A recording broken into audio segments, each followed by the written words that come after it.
بسم اللہ الرحمن الرحیم۔ السلام علیکم دوستو، آپ کو نصیحت چینل پر خوش آمدید۔ دوستو، ویڈیو شروع کرنے سے پہلے آپ سے گزارش ہے کہ ایک مرتبہ درود پاک پڑھ لیں۔ جزاک اللہ۔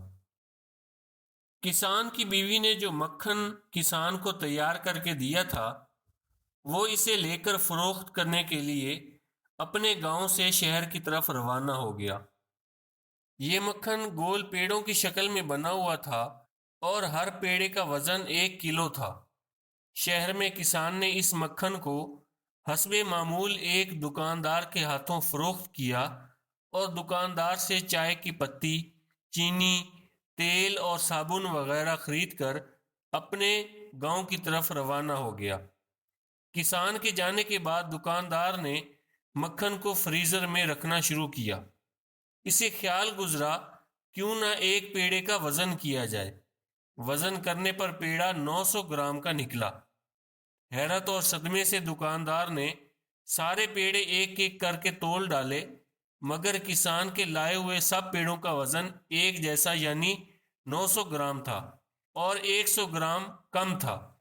اگلے ہفتے کسان حسب سابق مکھن لے کر جیسے ہی دکان کے تھڑے پر چڑھا، دکاندار نے کسان کو چلاتے ہوئے کہا کہ دفع ہو جاؤ، کسی بے ایمان اور دھوکے باز شخص سے کاروبار کرنا اس کا دستور نہیں ہے۔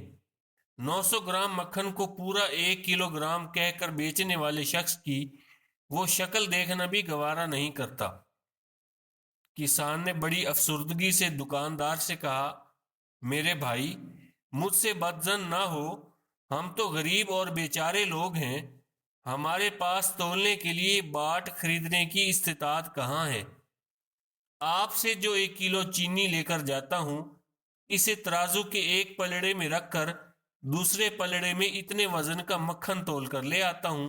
اس واقعہ کو سننے کے بعد آپ کیا محسوس کرتے ہیں؟ کسی پر انگلی اٹھانے سے پہلے کیا ہم پہلے اپنے گریبان چیک نہ کر لیں؟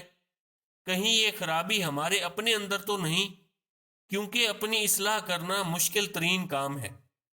دوستو، اپنے رشتہ داروں کا اور گرد و نواح کے سب لوگوں کا خیال رکھیے۔ اگر ویڈیو پسند آئی ہے تو ویڈیو کو لائک اور شیئر کر دیں، اور اگر ابھی تک آپ نے ہمارے چینل نصیحت کو سبسکرائب نہیں کیا تو سبسکرائب کر لیں۔ جزاک اللہ۔